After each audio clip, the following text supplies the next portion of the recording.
वो कहानियाँ अधूरी जो न हो सकेगी पूरी, उन्हें मैं भी क्यों सुनाऊं, उन्हें तुम भी क्यों सुनाओ। वो कहानियाँ अधूरी जो न हो सकेगी पूरी, उन्हें मैं भी क्यों सुनाऊं, उन्हें तुम भी क्यों सुनाओ।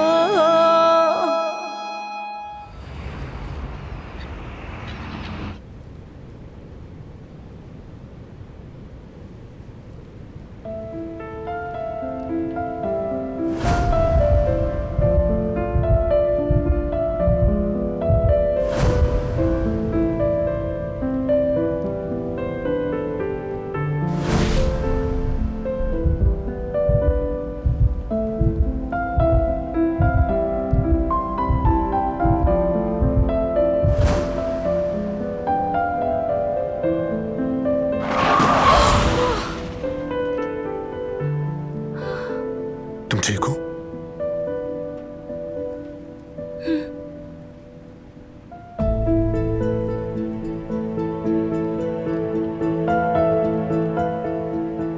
मोहब्बत करने वाला शख्स हसद भी करेगा।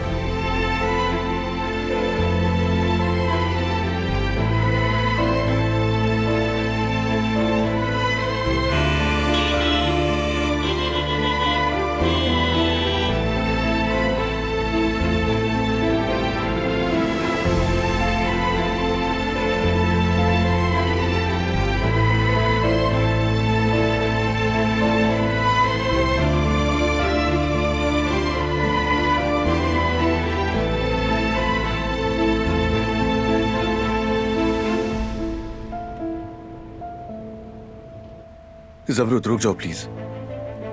तुम्हें जिससे बात करनी चाहिए वो मैं नहीं, मीना है। मैंने उससे वो सारी बातें कर ली हैं जो करनी चाहिए थी मुझे। इतनी आसानी से ये बात कैसे कह सकते हो? वो लड़की प्रेग्नेंट है और तुम इस हालत में उसे छोड़कर नहीं जा सकते।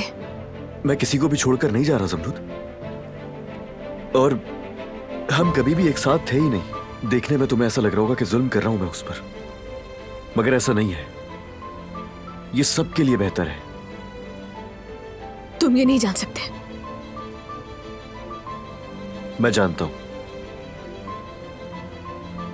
इंसान नहीं रह सकता जबरदस्ती किसी के भी साथ। उसके साथ रहे जिसके लिए दिल धड़कता है, जिसकी आंखों में आंखें डाल के वो अपना हाल सुना सके। इसीलिए चाहे मैं कुछ भी कर लूं, उसके साथ शादी करके भी खुश नहीं रह सकता मैं। दिमाग को मना भी लूं तो ये दिल कभी नहीं मानेगा।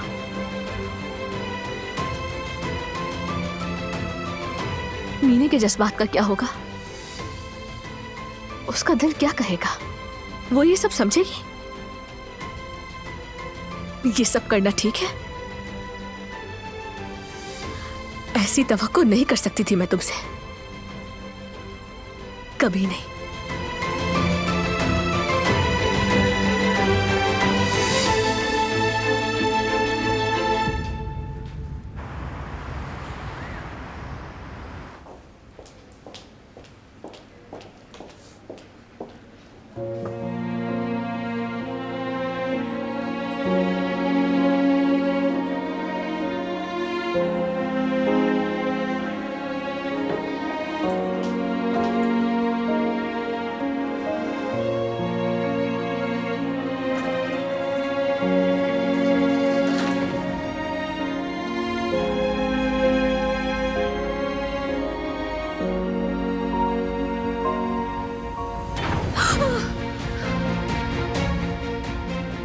क्या हो रहा है? घबराओ मत, ठीक हो जाएगा। लिफ्ट क्यों नहीं चल रही? जल्दी से कुछ करो प्लीज। कोशिश कर रहा हूं ना, देख नहीं रहा क्या?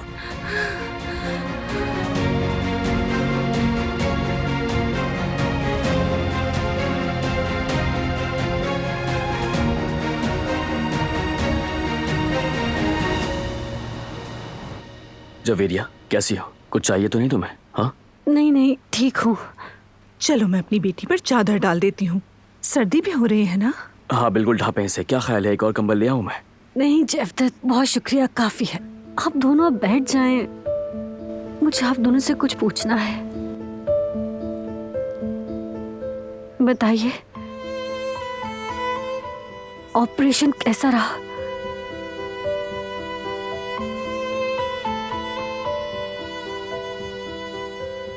डॉक्टर ने कुछ कहा क्या? हमारे बच्चे हो सकते हैं ना?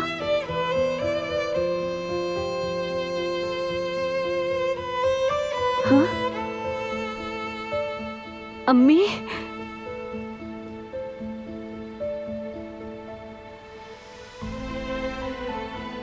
क्या हुआ? कुछ कहते क्यों नहीं मुझसे? अम्मी, कोई जवाब क्यों नहीं दे रहा मुझे? मेरा बच्चा होगा ना अब? तो क्या?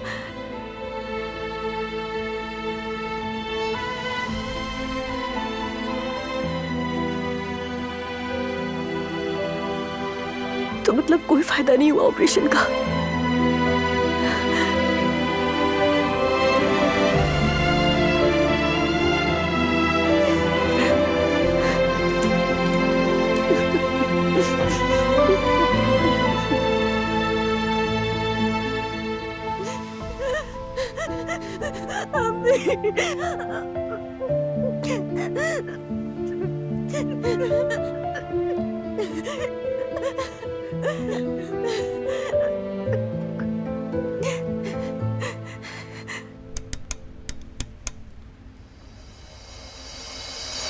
प्लीज कुछ करो, मेरा दम घुट रहा है यहाँ, मुझे यहाँ से निकालो।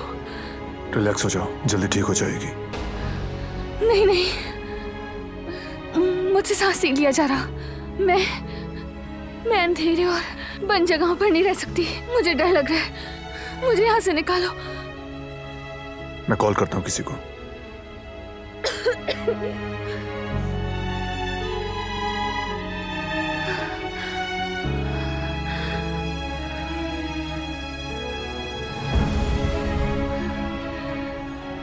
सिग्नल नहीं आ रहा।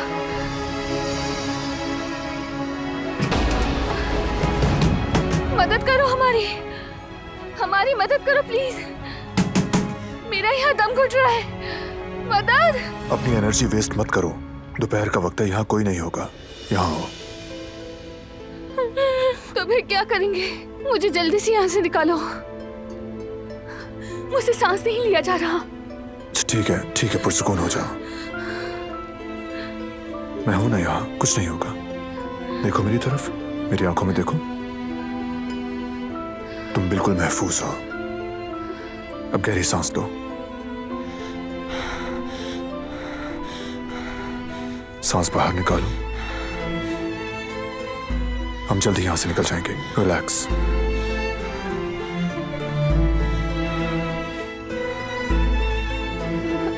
शाबाश।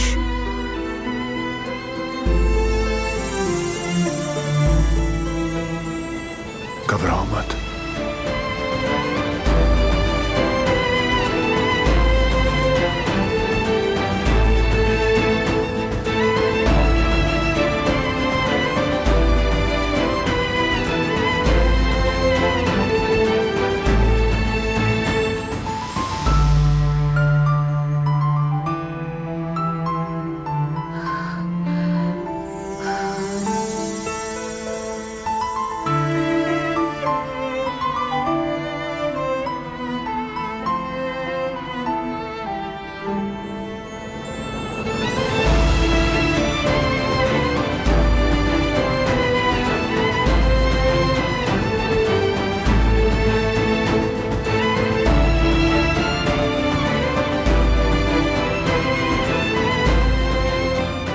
रिलैक्स हो जाओ बस।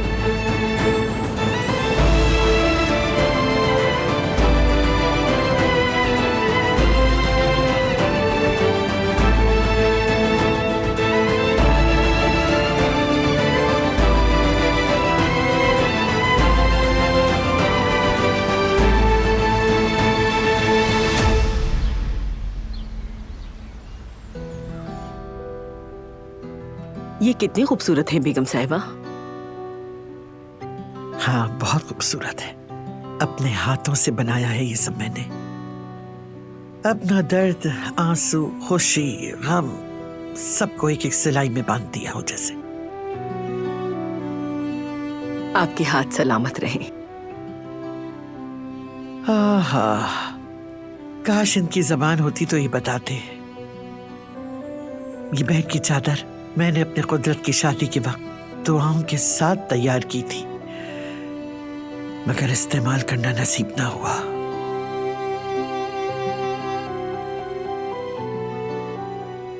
ये सब हाथ की कढ़ाइयां और क्रोशिया है।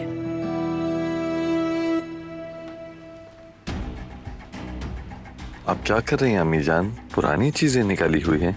हाँ बेटा, माजी याद आ गया। याद कर रही हूँ माजी के वो गुजरे हुए दिन।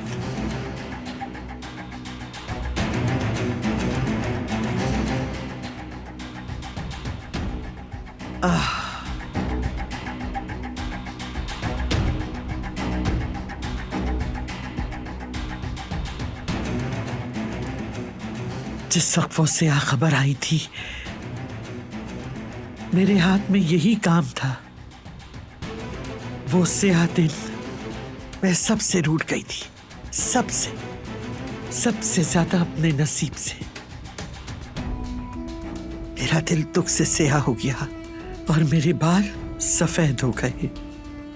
गर्मी का मौसम आया, बाहर आती रही,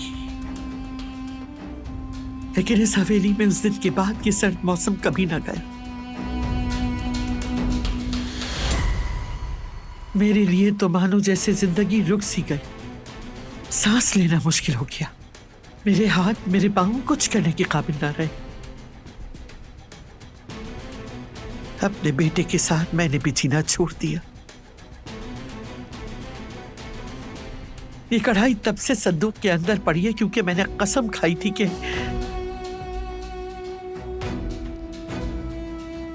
जब तक मेरा कुदरत ठीक नहीं हो जाता, मैं हरगिज इस काम को हाथ नहीं लगाऊंगी, चाहे कुछ भी हो जाए। मगर अब ये बर्फ पिघलने लगी है। मेरा बेटा अब बेहतर हो रहा है अल्लाह के करम से। अब वक्त आ गया है कि कढ़ाई दोबारा मुकम्मल करूं। अब से मैं अपने दर्द, खुशी और गम को दोबारा इस सुई धागे के जरिए इसमें पिरोऊंगी।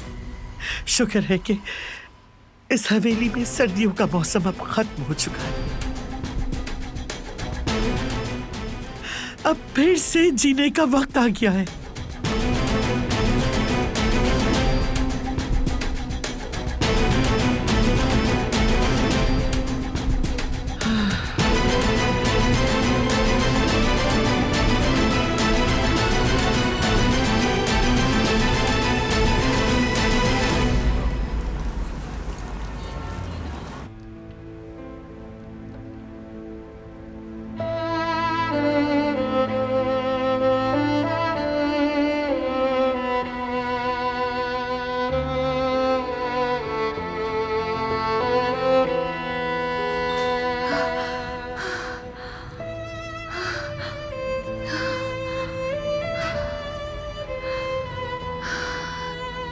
बिलाखिर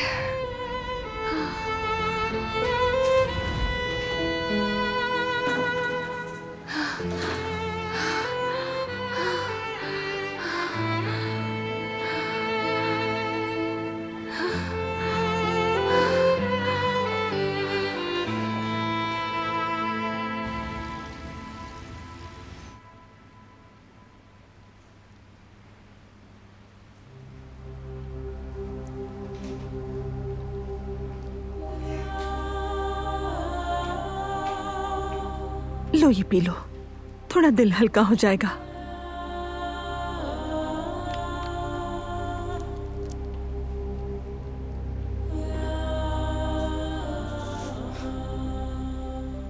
तुम्हें पता है, जवदत की पैदाइश भी बहुत साल बाद हुई थी। सईद मेरी तरफ उम्मीद भरी नजरों से देखता रहता था, हर दिन खुशखबरी का इंतजार करता था। सब कुछ आजमाने के बाद भी कुछ नहीं हुआ।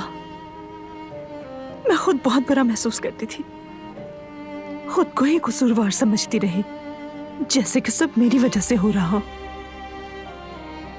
खाना पीना तर्क कर दिया, बीमार पड़ गई तुम्हारी तरह। आखिरकार एक दिन मेरी मरहूम माँ ने मुझे बुलाया और कहने लगी, क्या तुम माँ बनना चाहती हो? मैंने कहा हाँ। तो वो मेरा हाथ पकड़कर मुझे बाग में ले गई। कहने लगी, जरा इर्द गिर्द देखो, परिंदों को प्यार करो, बिल्ली को, जमीन को, दरख्तों को प्यार करो। जब इनसे प्यार हो जाए तो तुम्हारा दिल प्यार करना सीखेगा। फिर तुम एक बच्चे की नहीं, पूरी दुनिया की मां बन जाओगी, देखना। उस वक्त तो मैं समझ ना सकी, मगर बाद में सब समझ गई कि जिंदगी गुजारने के लिए बच्चा पैदा करना जरूरी नहीं। किसी से मोहब्बत करना, उसे संभालना, उसका ख्याल रखना और उसके साथ जिंदगी गुजारना काफी है।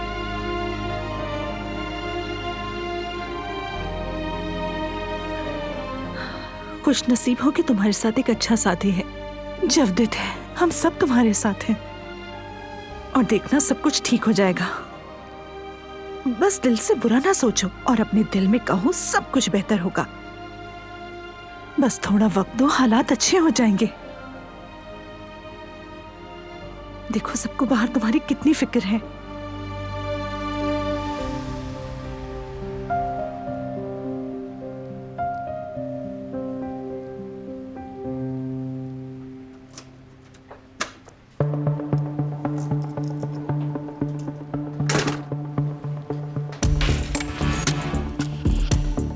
क्या हुआ? आपने बात की उससे? उससे पछतावा तो हो रहा होगा अपनी बात पर ना? अभी नहीं, लेकिन पछताएगा। अच्छी खासी सुनाई है मैंने उसे, तुम्हें फिक्र करने की जरूरत नहीं है। तसल्लियां मत दे, कुछ भी नहीं बदलने वाला। वो अली है और जब तक वो जमरुद अली के साथ चिपकी रहेगी ना, वो कभी मुझसे मोहब्बत नहीं करेगा।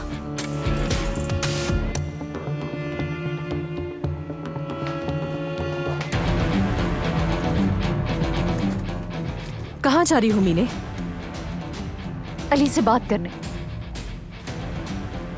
देखो मीने, जज्बाती मत बनो, इस तरह फैसले नहीं होते। होश में आ जाओ अपने। होश में ही हूं मैं और मुझे पता है मैं क्या करने जा रही हूं। मीने,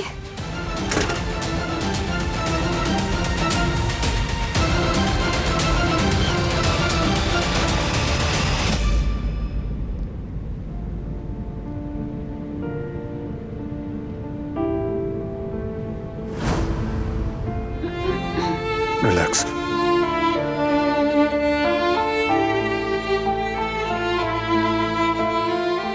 सुकून हो जाओ।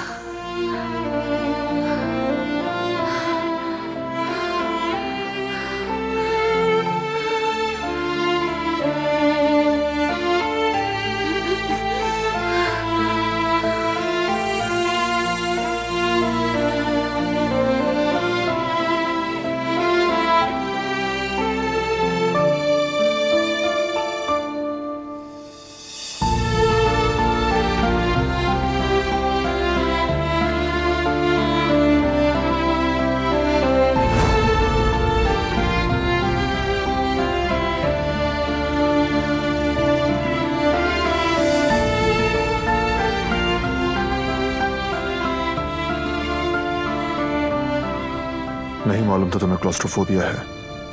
ये मुझे बचपन से ही है। किसी जगह बंद हो गई थी क्या?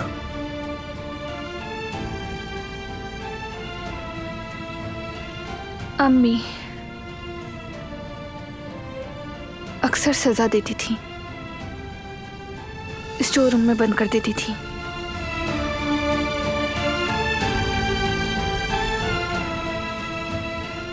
मैं तो आदी हो चुकी हूँ बंद जगहों पर कैद रहने की।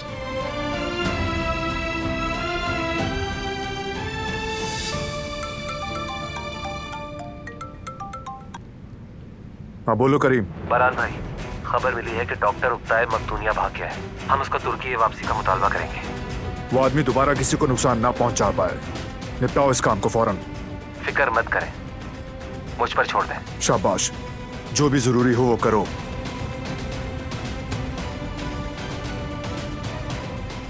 शायद जानता था वो। ऐसा लगता है उसे उस दिन मालूम था कि हम उसकी क्लिनिक आ रहे हैं।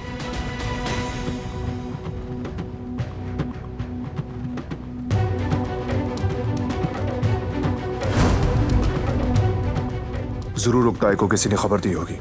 अचानक फरार होना मामूली बात नहीं। मुझे भी यही लगता है, कोई तो मुखबिर है।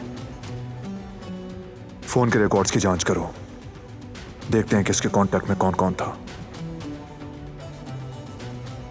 उसके बाद कानून के मुताबिक जो भी जरूरी हो वो किया जाए।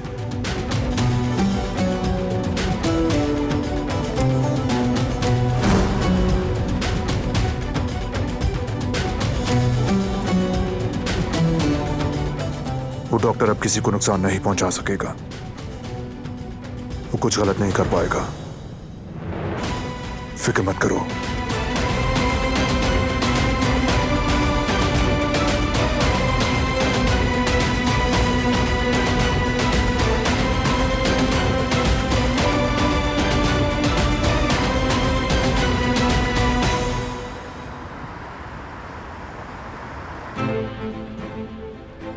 सलाम।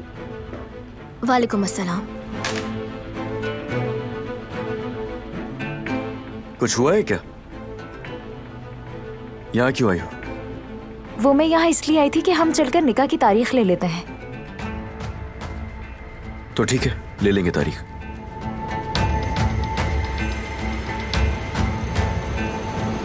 अली,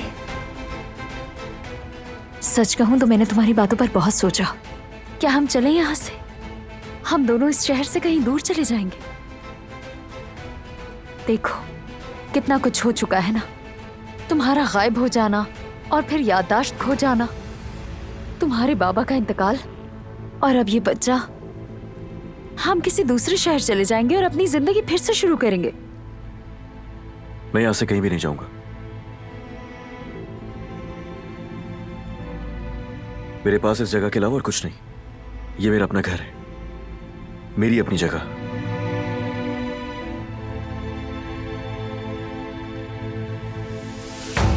चलो निकाह की तारीख लेते हैं, उसके बाद घर चली जाना।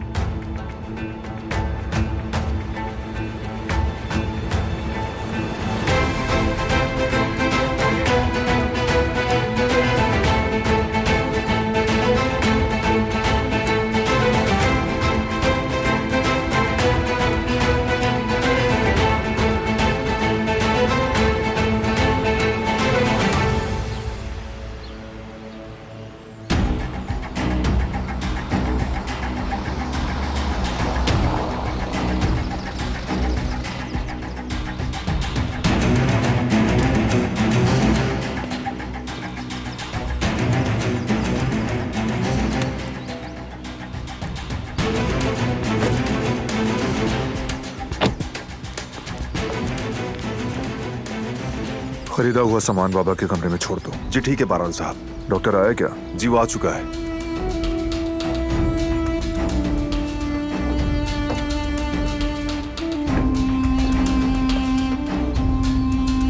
खैरियत तो है? फिल्म कैसी चल रही है? इंटरेस्टिंग है ना? मजा आ रहा है तुम्हें? या फिर अगली चाल कौन सी चलनी है तुम ये सोच रही हो? तुमने फिर से ये बकवास शुरू कर दी है। मुझे अफसोस होता है तुम पर। यानी आखिर कब तक भूखी बिल्ली की तरह अपने शिकार के पीछे इस तरह से भागती रहोगी? गलत कहा क्या मैंने? कम से कम तुम्हारे अपने खानदान का आगा बनने के ख्वाब से तो बेहतरी है मेरा ख्वाब। फर्क यह है कि तुम उस मकाम तक कभी नहीं पहुंच सकते, मगर मैं चाहूं तो बारान को अपना बना सकती हूँ। समझ गए ना? इसलिए अपने काम से काम रखा करो। खैर, मुझे बहुत काम करना है। अच्छा दिन गुजरे। ओह, माफ करना। फिल्म एंजॉय करो।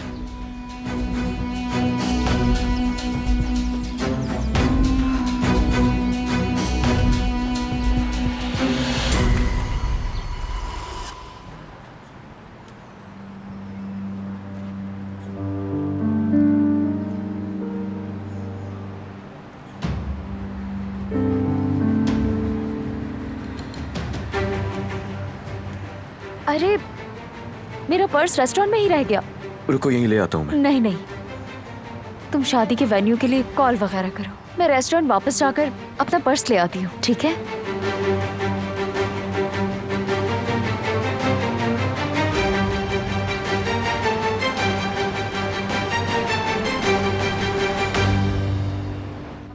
खुशामदीद डॉक्टर। शुक्रिया जिहान। खुशामदीद सर। तुम्हारा भी शुक्रिया। बैठ जाइए ना।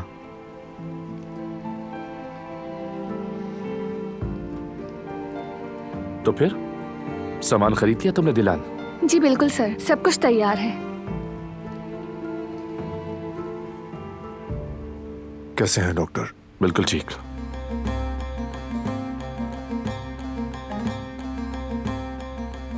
कुदरत साहब कैसे हैं? क्या उन्होंने रात आराम से गुजारी? जी हाँ, आराम से सोए थे वो, काफी अरसे बाद। अच्छा है, ये सुनकर खुशी हुई।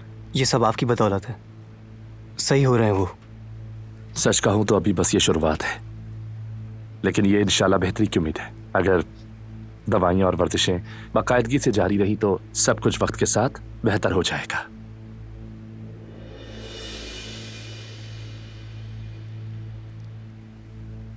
जिहान, मैंने तुम्हारे लिए बैरून मुल्क की एक यूनिवर्सिटी में तालीम के हवाले से बात की है। 2 दिन के बाद एक कॉन्फ्रेंस के लिए मुझे वे आना जाना है। अगर चाहो तो मैं तुम्हारे लिए यूनिवर्सिटी की इंतजामिया से बात कर सकता हूं। अगर ऐसा है तो मुझे बहुत खुशी होगी। इससे पहले मैंने दिलान के लिए भी बात की थी, नतीजा भी अच्छा निकला था। तुम जानती हो अभी भी देर नहीं हुई है, तुम्हारी मास्टर्स डिग्री का मौका अभी भी खत्म नहीं हुआ।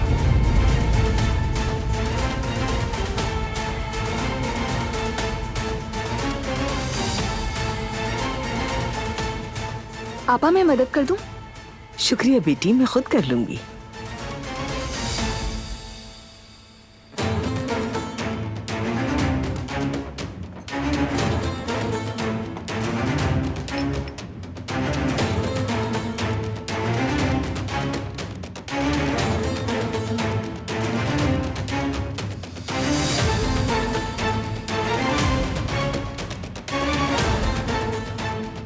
मुझे जाना है, एक ज़रूरी काम है। आप लोग बातें कीजिए। और एक दफ़ा फिर आपका शुक्रिया। कोई बात नहीं, अगली बार मुलाकात पर मजीद तफसील से बात करेंगे। वहां जाते ही मुझसे जो कुछ हो सका मैं करूंगा। उसकी जरूरत नहीं, हम अपने कॉन्टैक्ट से उसका हल निकाल लेंगे।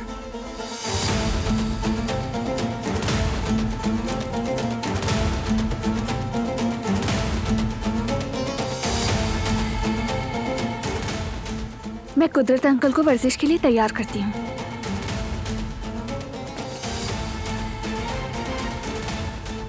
ठीक है, मैं चलता हूँ।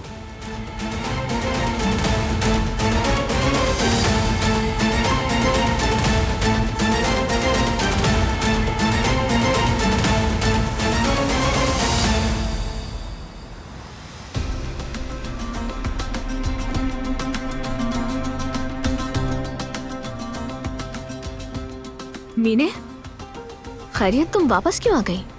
तुमसे कुछ बात करनी है। वो तो ठीक है, लेकिन बात करनी है।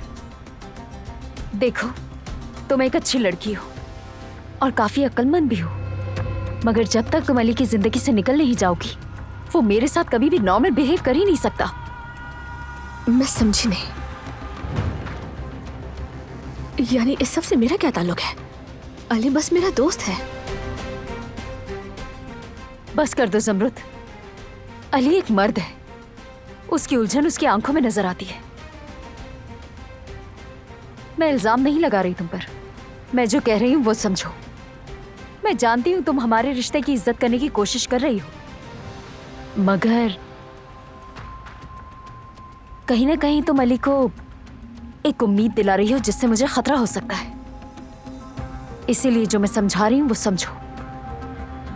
इस बच्चे को उसके बाप की जरूरत है, तुम मदद करो मेरी। तुम आखिर चाहती क्या हो मुझसे? जिंदगी से निकल जाओ हमारी, ताकि अली तुमसे उम्मीद ना लगाए।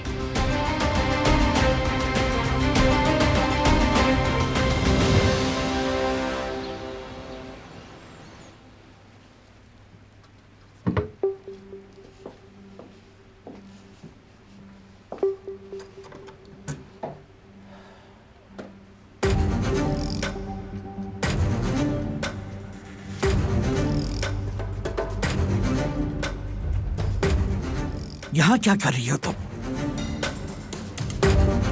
हम कुदरत अंकल के इलाज के लिए जरूरी सामान लेकर आए थे, बस वही रख रही थी।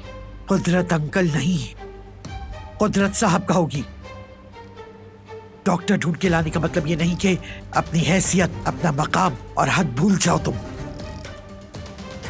ये भी ना भूलो कि तुम इस घर में क्यों रह रही हो। याद रखो मेरी नजर तुम पर है। खुशामदीद डॉक्टर साहब, आइए। मेरा बेटा कुदरत तैयार है।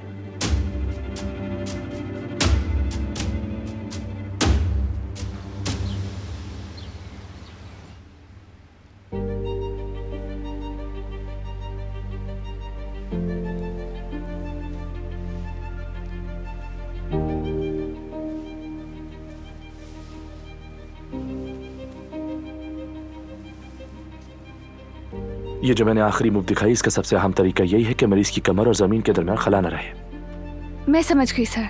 और जैसे मैंने कहा, सबको 10 बार करना होगा। सब समझ आ गया?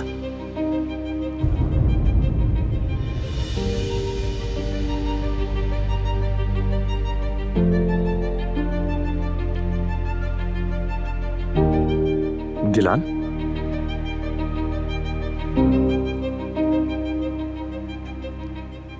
Is that clear?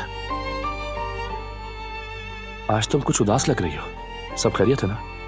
क्या कुछ हुआ है? नहीं सर, बस जरा आज थक गई हूँ। चलो ठीक है, बाकी एक्सरसाइज को देखते हैं। हम जारी रखते हैं, बल्कि अगर आप शुरू से दोबारा दिखाएं तो मैं फोन में वीडियो बना लेती हूँ। ठीक है, जैसा तुम चाहो। तो पहली मूवमेंट से शुरू करते हैं।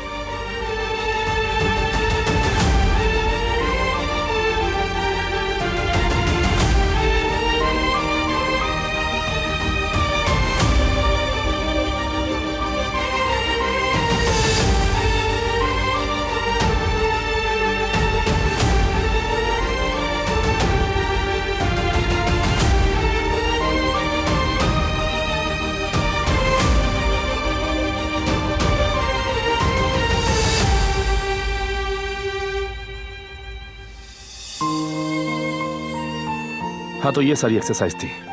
मैंने सब रिकॉर्ड कर लिया है। अच्छा किया।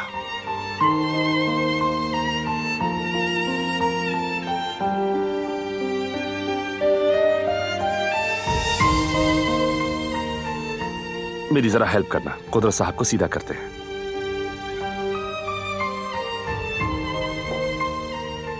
मैं कर लूंगा।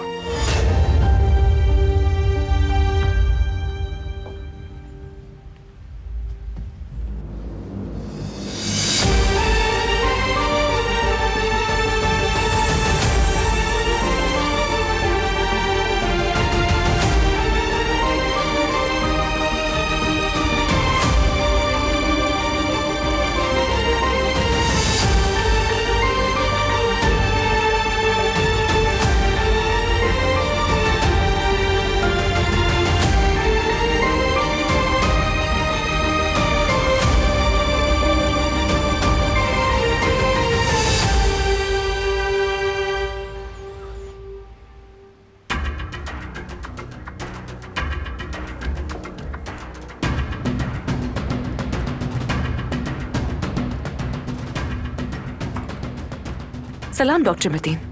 वालेकुम अस्सलाम। ट्रीटमेंट कैसी चल रही है? बहुत अच्छी। सर आप थोड़ी देर बैठिए ना, चाय वगैरह पी लें। बिला वजह मत रोको इन्हें, इन्हें काम होगा। मैं भी यही कहने वाला था। काम है, निकलना होगा। बाद में मिलते हैं। अगर बाबा के बारे में कोई भी बात हो तो आपके पास मेरा नंबर है, मुझे कॉल कीजिएगा।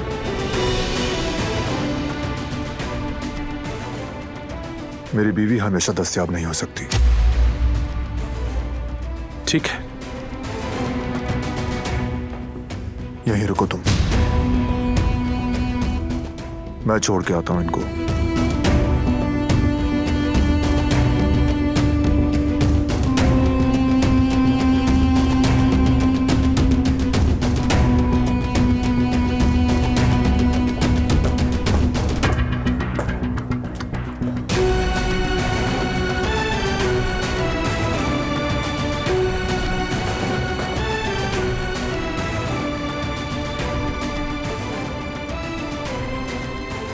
ख्याल रखिएगा।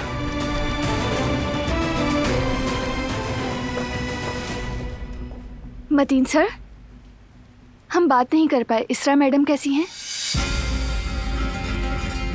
वो ठीक है। इसरा मैडम मतीन सर की मंगेतर हैं। मेरे लिए वो भी बहुत काबिल कदर शख्सियत है।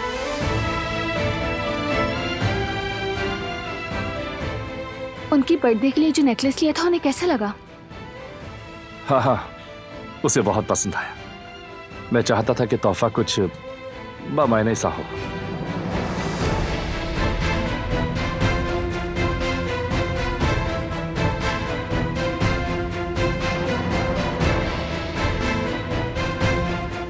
लेकिन मैंने इतनी मेहनत से लिखा हुआ वो नोट खो दिया। लगता है कहीं वो गिर गया है।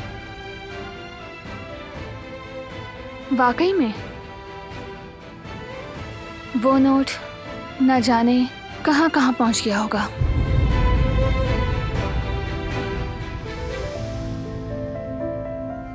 और उसे पढ़कर लोग क्या कुछ समझ गए होंगे।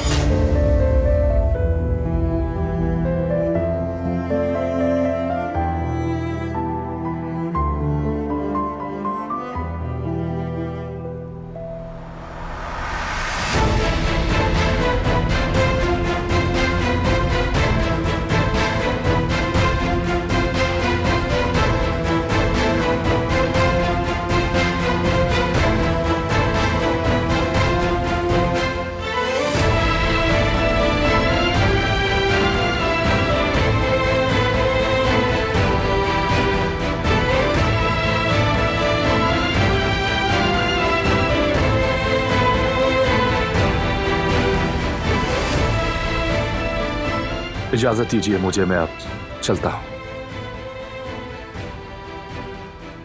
बहुत शुक्रिया सर। Good bye दिलान।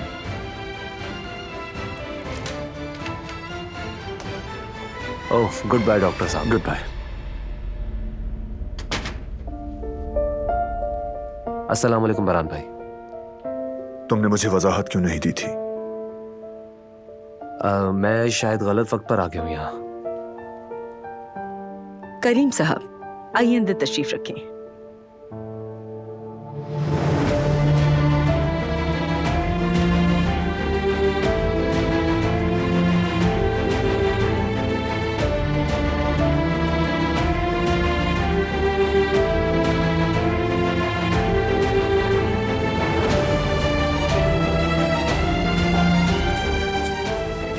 क्यों नहीं बताया था मुझे? तुमने पूछने की कोशिश ही नहीं की। बस जो दिमाग में आया वो सोच लिया और उसके बाद कसूरवार ठहरा दिया मुझे। बहुत अफसोस है।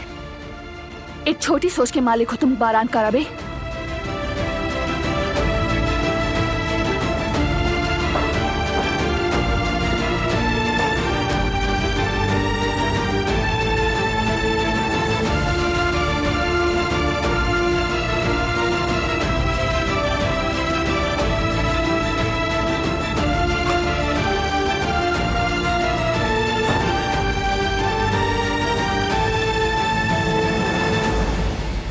अब शर्मिंदा होने के बजाय उल्टा मुझसे ही पूछ रहा है कि मैंने उसे ये सब कुछ पहले क्यों नहीं बताया।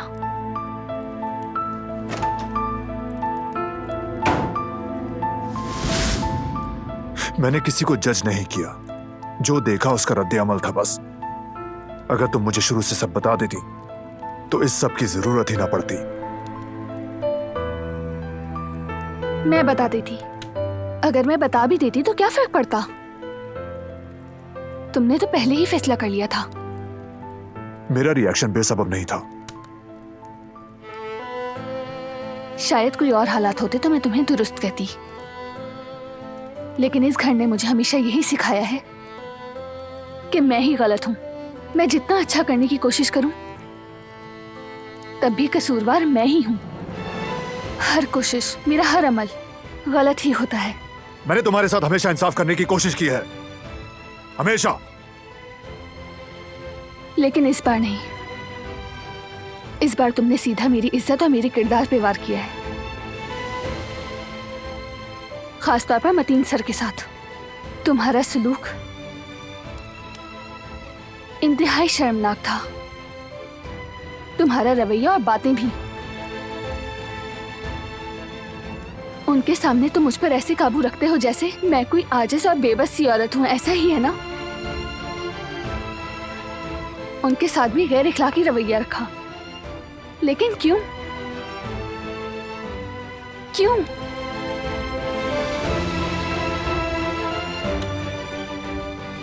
आखिर इस सब की क्या वजह है? बताओ, क्यों उनसे हसद करते हो तुम?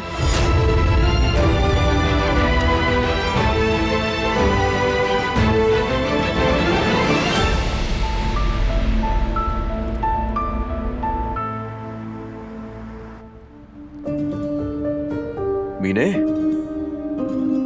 पर्स लेने आई थी तुम, तो बातें कर रही हो? वो मीना अपनी तबीयत के बारे में पूछ रही थी मुझसे। हाँ, वो दरअसल मेरे जहन में कुछ सवालात थे, तो बस वही पूछ रही थी। बहुत शुक्रिया ज़मरुद, जो तुमने कहा है वही करूंगी मैं। तो अली, हम निकाह की तारीख के लिए जा रहे थे ना? रुक जाओ, कॉल की थी मैंने, फिलहाल डेट्स अवेलेबल नहीं है। ऐसा कैसे हो सकता है? मैं तो पूछ चुकी हूँ उनसे। शायद कोई गलतफहमी हो गई होगी। खैर देखते हैं, अभी तुम घर जाओ। प्लीज अब देर मत करना। तुम शाम को घर आना, हम खुद ही निकाह की तारीख देख लेंगे। अगर हमने ज्यादा देर की तो दुल्हन का लिबास टाइट हो जाएगा। ठीक है। एक बार फिर शुक्रिया तुम्हारा। मैं अब चलती हूँ। खुदा हाफिज।